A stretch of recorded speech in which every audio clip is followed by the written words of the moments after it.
Hello, everyone. Welcome to Winthrop in the World. I'm Paul Baskin, and with us today is Marc Chapdelaine. Marc is head for the last 2 years of the Chamber of Commerce here in Winthrop. About 200 businesses in town, roughly. And what does the Chamber do for the, well, first of all, what kind of business are we talking about in Winthrop? We hear that there's not a lot of business in Winthrop. Is that basically true? And what is sort of the business community in Winthrop look like, essentially?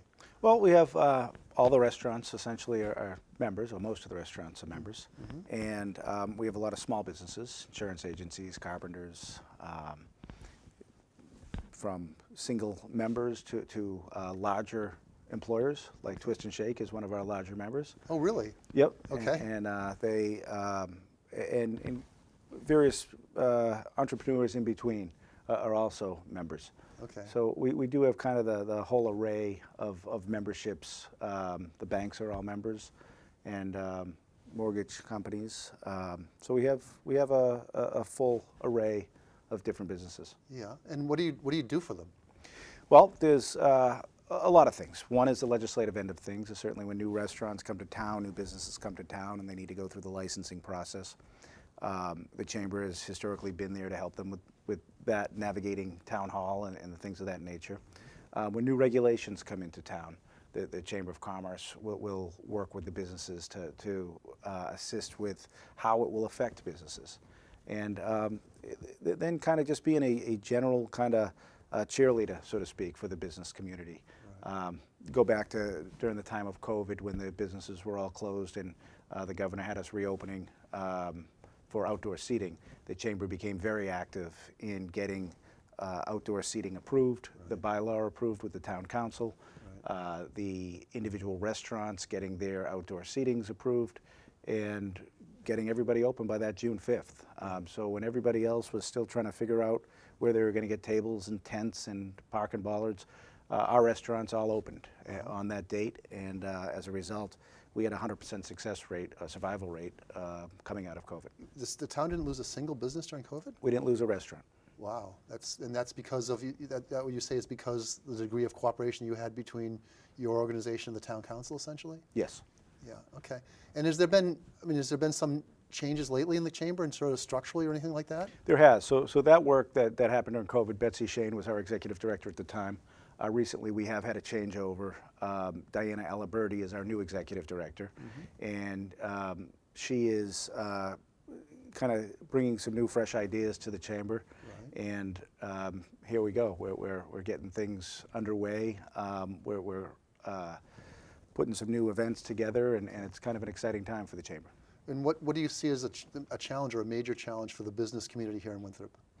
I would say the biggest challenge right now is, from a business community standpoint, is that the economy is tough. It's a tough economy. The individual dollars that are needed to run restaurants and to fund restaurants, there's not a lot of them. We're only a town of 19,000. We have 8,000 households. Very difficult to get in and out of. So you don't have a lot of people from outside coming in. Right. So as a result, it's very important for our restaurant community to stay strong, because once we lose it, we're not going to get it back. Right. And it is difficult. It's difficult for them to get employees. It's difficult for them to get out of town. Right. Customers, and Uber and all the different services that deliver things. They take a lot of times a third of the gross, and it's difficult to compete with that. Right. The margins just aren't big enough, especially with the rising food costs. So it is very difficult. My belief is the restaurants are really kind of the first domino of our business community, that the restaurants are needed so that you have the next layer of businesses, so that the residents are happy, so that kind of it all flows together. So we do put a lot of emphasis on our restaurants. So what do you see as needing to be changed to make that any better for the restaurants and for the businesses in this town? I think we need to just have a slow, steady approach. We need to be certain that we're there. That when restaurants have issues with something as simple as health insurance, that the Chamber's there. That we can connect the people that are necessary.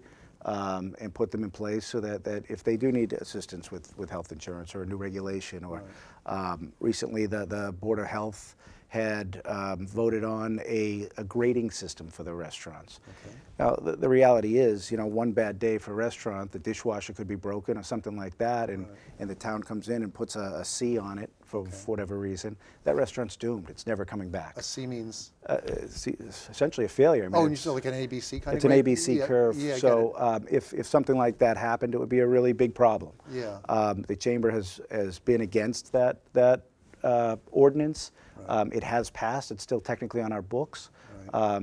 Fortunately, it hasn't been enforced yet. And you know, the hope is that the town council will take it up and make a reversal on that ordinance. Okay. It came out of the Board of Health, which is a policy-making board in Winthrop. Okay. And as a consequence, it is technically an ordinance, but that's an ordinance that would cause significant problems for a restaurant if again, they just had one bad day, it didn't check off certain boxes. Like, so what would be an example of what that could potentially look like? I mean, they had you hear about vermin in the food or something like that. Is that what you're talking about, or what kind of thing you're talking about? Much different. So it's essentially a clipboard with a list of boxes that need to be checked off. What's the temperature of the hot water? What's the temperature of the fridge? I see. Things of that nature. Right. And you know, if it's one day where like I said, the dishwasher is not working or something of that nature, Right. that could result in a negative grade, so to speak. A town like Winthrop, it's a small town. You're not gonna come back from that if you get closed down for something of that nature.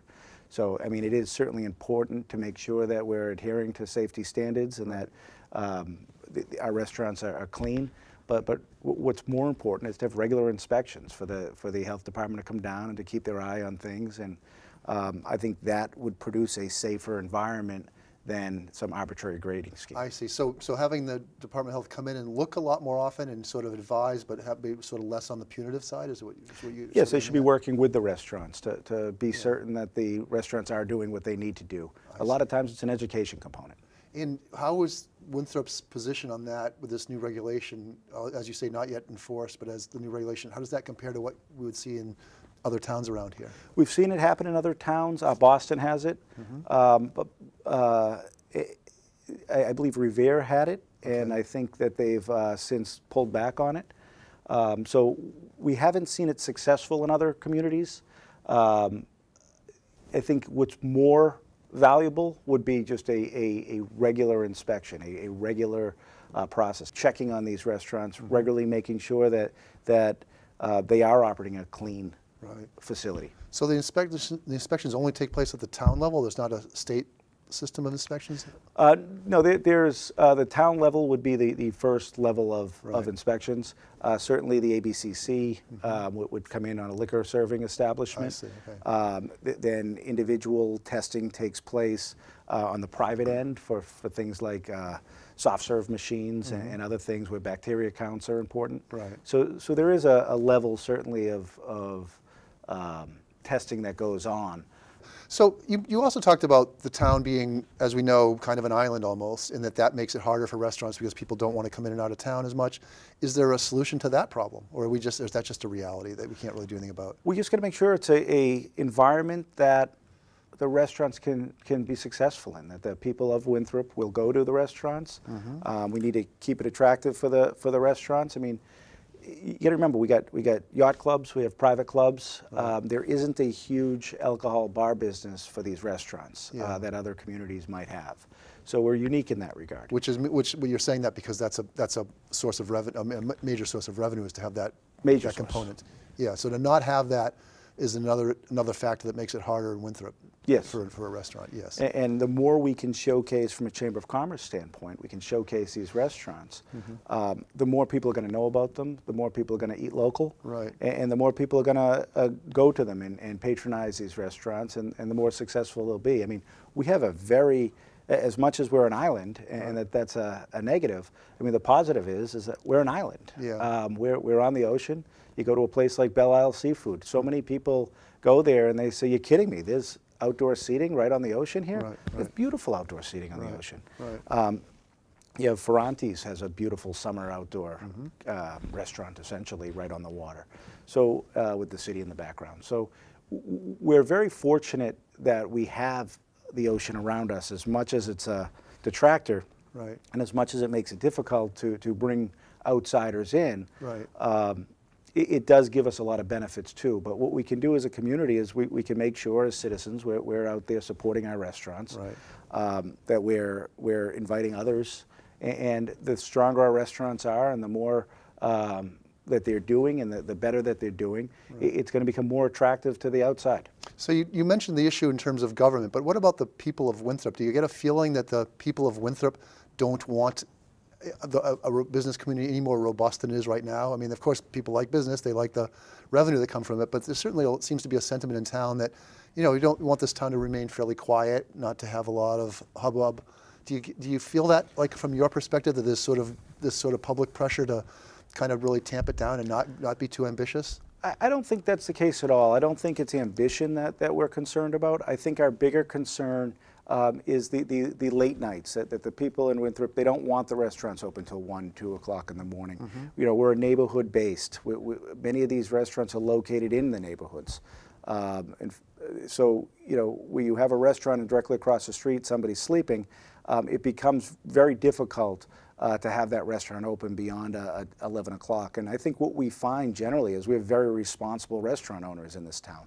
And by and large, the restaurants are closed at 11 o'clock. And we don't have a history of over-serving. We don't have a history of loud parties. And as a consequence, I don't think there really is much pushback. I served on the licensing board for 3 years. Now, probably 6 years ago. Okay. And the town licensing board. Yes, Yeah. and we really, I don't remember any objections to different restaurants coming in from the neighborhood, Right. the various neighborhoods. So we are fortunate that our citizens do really champion these restaurants, and they do want the business. So another issue this all ties into is housing. I mean, that's obviously a huge issue in town right now in terms of the 3A debate, which, as you know, the MBTA Communities Act, and the idea that Winthrop and other towns need to allow more housing, especially around the MBTA areas. That seems like that could be a potential source for more customers for these businesses. Does the chamber have a perspective on the housing debate and whether Winthrop generally should be expanding in terms of housing? So the housing debate as it pertains to 3A, the chamber doesn't have a position. Okay. But as far as the Center Business District go, French Square, Right. we've got all of that zoned. It's been rezoned. The map's been done for a few years. Right. We are zoned for over 200 units down there. Uh-huh. I mean, 200 more than there is right now is what you're saying. 200 new units is right. zoned for down there. Yeah. Currently, I sit on the Board of Appeals, so I do get kind of a first-hand look on what's coming in. Currently, the projects that are coming in, by and large, are on the outer edges, the parts that go up against the residential areas. And that's always a hard thing, because when you go from business to residential, there becomes some friction there. That, you know, if you have a single-family home, you're not really looking for 40 units to be built next door to you necessarily. Right. At the same time, for our downtown to succeed, for us to have a robust downtown, which we do by and large, and we're constantly growing, we need bodies. We need those people there, and as a town, we need the tax revenue that these condos and units and apartments can bring in. Right. So the chamber is all for growth. In my role as the president, my belief is it needs to be smart growth. Okay. And when we grow the chamber, and we grow the downtown, and we grow the housing stock, all of that can work together. And what happens is the business community feeds off the people, and the people feed off the business community. So when we look at the housing stock, and when apartments come in that are, say, 400 square feet, that's a very small apartment. And while that's a shiny new apartment when it's new, and it's a micro unit that people very well may want to rent, and once it loses its shine a bit, what type of people are going to live there? Is it still going to be a workforce housing? Is it still going to be people that are coming to Winthrop to sleep at night, eat here, and go to work in the morning? Or does it turn to something different? And what that is, you know, I don't know. I'm not in that position. Because we have heard people, matter of fact, at least one town, no, it was actually a member of the school board that said that the town should, as a matter of policy, try to emphasize these smaller units because these are people who won't have children, and obviously half the town budget is the schools, and then if you can get an environment where you're bringing in more taxpayers but not children in the schools, that's an overall benefit for the budget of the town. Do you subscribe to that perspective? So that's the policy statewide and nationwide, Okay. that we need more housing that doesn't involve family housing, especially Right. a town like Winthrop. Right. We have plenty of single-family homes in Winthrop. What we're missing is the condos, the one-bedroom condos, the two-bedroom condos. We don't have a stock of that. Okay. We have a very small stock of it. But I thought you were just making an argument that kind of thing shiny at the beginning, but then maybe becomes problematic later on, or was I misunderstanding? Well, there's a difference. There's a 400 square foot unit versus a 700 square foot unit is a very different unit. I see. So what we want to really figure out as a town is, do we want to have micro units as a community? Okay. I know there was a plan floated early on, and I based on the fact that the fire station will likely be going at the middle school site. But prior, there was a plan maybe 6-7 years ago that was going to be many micro units. Okay. And what would that have done to our downtown? How would that have changed our downtown? How does it change our community as a whole if you put in 200 micro units, say there? Micro is, again, single bedroom, small single bedrooms. These are single rooms, Single largely. rooms, I mean, these are 300 to 400 square foot Okay. units. With 300 to 400 square foot Right. units make up a micro unit. It's Right. considered a micro unit. Okay. So, if you're getting a better stock, a 700-800 square foot one-bedroom units, Right. yeah, those are good. They don't add to our schools. I mean, you got to remember, our schools are at capacity. When we were building our schools, the state didn't allow us to build it bigger. So we weren't able to say, well, state, we're going to be growing 20% over the next 15 years. Right. What do you say? Can we add another floor on? Yeah. The state wouldn't give us the money for that. So when we were building our schools, we were really capped at the size that we had, Yeah. and it really didn't create any ability for growth. Yeah. Okay. What about the notion that just the look or feel of downtown would be unacceptable because if we had the downtown was all like 4-story unit, 4-story apartment buildings or condo buildings? What do you think about that? Would that be a net positive to the town of Winthrop if you went downtown, all in that area, the Central Square, the French Square area, and it was like 2 or 3 streets of 4-story buildings? Would that seem like the kind of thing we want to aim for? So we see it, that change is difficult. Yeah. And change is historically been difficult for people to grab onto. So my office is at the Somerset building, the building that was built about 4 years ago. Okay. And when that building was being permitted, the sky was falling.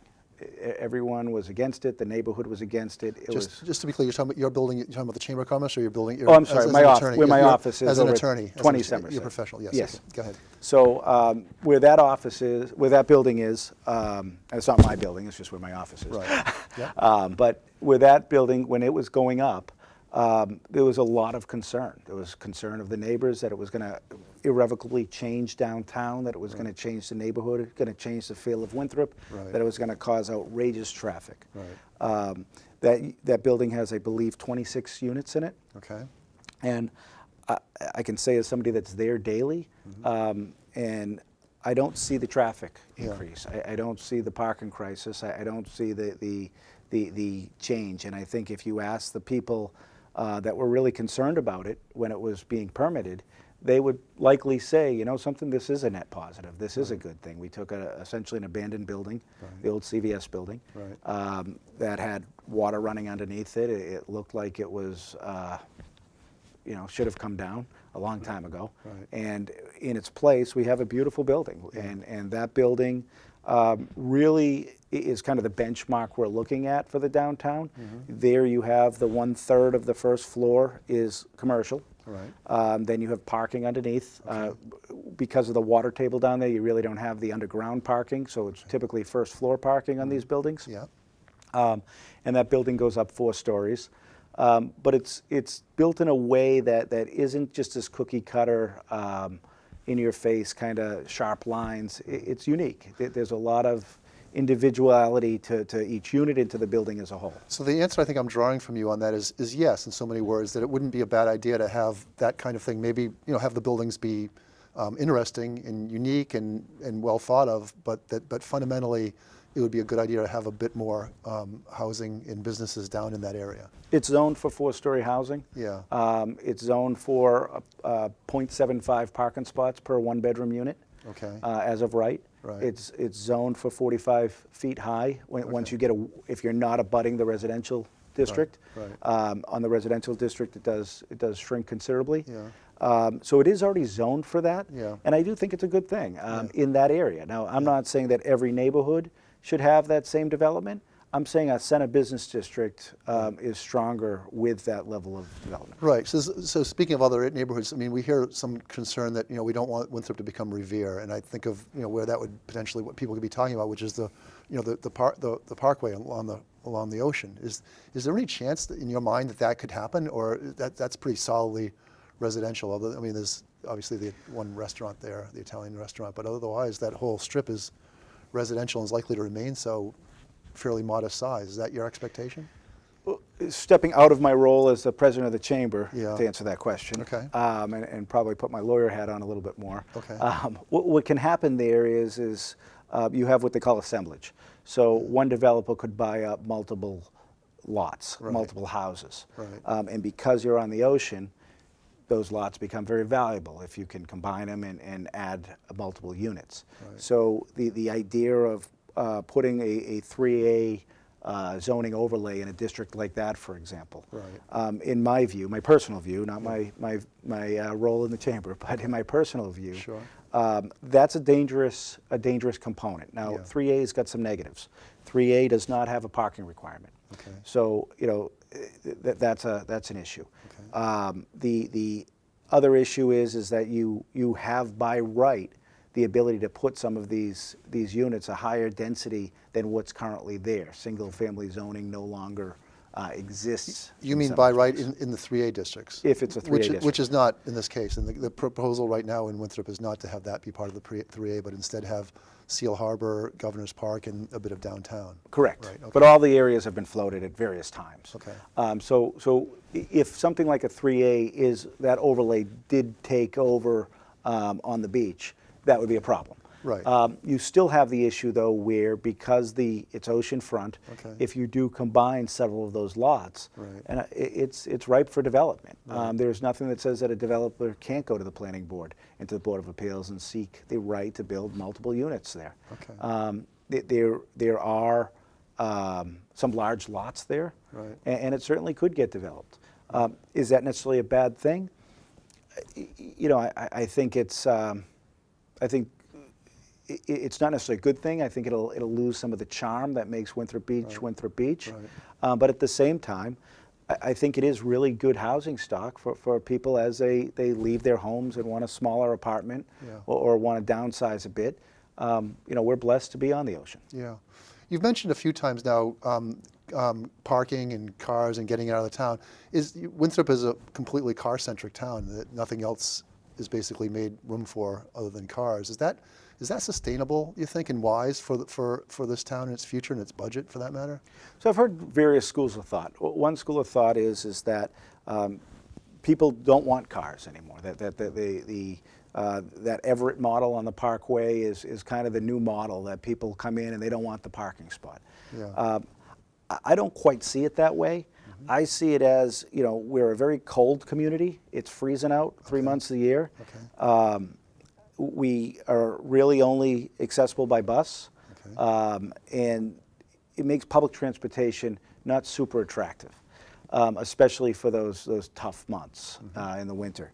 I know there's a big push for bikes and bike lanes, and you can bike to Orion Heights rather easily from Winthrop. You can bike to Revere also rather easily. So it is a community that can access the public transportation, but it's not great access. So I do believe we are going to remain a car-centric community. I think one of the risks we have from a development standpoint is if we develop a housing stock that does not require parking, that ignores the fact that most people are going to want to have a car, our streets aren't big enough to have multiple cars parked on them. So if the average household has 1 to 2 cars and there's no parking in a new development, those cars have to go out onto the street. And it doesn't take much to look outside and to say, okay, let me count 10 spots. And 10 spots on the street take up a lot of space. I mean, you're looking at 200 feet of frontage on a street for 10 cars. Right. That's a lot of land that's necessary just for 10 cars. So, Right. and our streets that have parking are already quite full. Right. So it always is a concern when we talk about taking the parking away or not requiring parking.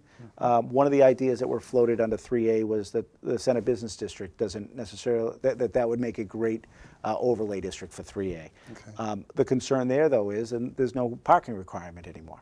So Right. these buildings go up and they don't have to provide any parking whatsoever. Right. And now we're in a situation where those cars need to then flood into the neighborhoods. Well, or there could be a situation where there's more service, public transit service to that center. If you had a sort of accumulation of people living there, it would be much easier than to have a service that would go straight to that area and maybe to Orient Heights from there. You could certainly have it with individualized privatized service, or you could have the MBTA redraw the lines a bit. Yeah. The prior bus route was going down, I believe, Herman Street for about 40 years, and it's since moved to Walden. Okay. And our roads are small. I mean, if you go to the corner where Children's Corner Preschool is, or the corner of Pleasant and Pauline, that light post goes down 3-4 times a year. When the guys are fixing it and you ask them, oh, it went down again. Oh, this is our best customer, this light post. Yeah. The bus takes it out. Yeah. These roadways are very difficult to maneuver. You have people stopping at a red light and backing up to make room for a bus. Yeah. So we're not a community that, because of the size of our roadways, Right. We're not really all that bus friendly. Yeah. Without some real new going to the drawing board and figuring out what's the best way to do it. Potentially a smaller buses Yeah. would help us, but Right. Or one-way roads possibly too, right? you start changing the roads out of one way, it becomes difficult also. Yeah. I mean, again, people are pretty adverse to change. What about the budget of the town overall? How confident are you when you look at the town's budget and you know some of the upcoming costs that it has, the schools, the fire station, a lot of work to maybe put up seawalls, the sewage lines are apparently need to be all redone as they do in a lot of towns. Do you feel, and then adding the fact that the revenue in the town is fairly limited because of a limited number of businesses? How confident are you that the town is in good financial footing going forward? So Tony Marino has a good handle, our town manager has a good handle on our budget. Right. I'll say that. In many ways, we have a spending problem. We don't have an income problem. Okay. We have a $65 million budget. Okay. We're only a 1-mile town. It's not like we have 200 miles of roadway to maintain. Right. We do have some good neighbors in MWRA and in Massport. And when I say good neighbors, not so much the good that they, I'm not necessarily saying that the harms they bring the community are good, but they're good neighbors in that they're partners in a lot of things. We have the MWRA that their mitigation agreement is to share the costs of our fire infrastructure, Right. our emergency infrastructure. I would have liked to have seen a greater commitment in that most recent contract from the MWRA to our new fire station. Right. And again, this isn't from a chamber perspective, this would be a me perspective. But that didn't happen. We signed a contract for 10 years, pretty much where we were. It's still a lucrative contract. Right. And to be fair, the town council was saying that compared to what others are getting or what we potentially could have been gotten, we did pretty well. At least that's the current town council's perspective on that. They changed the narrative. They changed the narrative to roadways, and that we're sharing roadways the same way other communities are sharing roadways. Yeah. That's not the agreement. The agreement, the second paragraph in that agreement, deals with specifically the fire infrastructure, that we share fire infrastructure, that we provide them services, that we're the first response. And that needed to be our negotiation point. In my opinion, that needed to be where we look to the MWRA and say, we need you to take a stronger part in our new fire station. Okay. We need you to sign the loan. We need you to give us the down payment. We need you to be our partner, because it's our men and women that are going there when the bell rings. Yeah. And albeit, there's only 11 bells last year that we had to go there for. Right. That's not the point. These are very, very serious incidents if one occurs. Right. You have serious chemical issues there. Yeah, yeah. You got a host of issues. So they're able to flip the narrative to it being the roadways. Yeah. And that's why we were the same as every other community that these trucks are going through. Yeah. But I think that was a change in really a sleight of hand in some ways. Yeah. It's my understanding that, you know, that the folks from Boston that sit on that board, they didn't want Winthrop to get more. Yeah. And I do think we should have dug in a little harder. We signed that agreement 5 months before the current agreement was to expire. Right. Our current agreement was to expire on June 30th of this year. I think we signed that back in January. Okay. I think we should have held our ground a little bit more as a community. Yeah. And I do think some of the fire station money could have come from there. I believe I heard at the town council meeting that they were talking about a $700 million investment going into Deer Island over the next 5 to 10 years. Us having some help with our fire station would have been a small amount. Yeah, I hear you.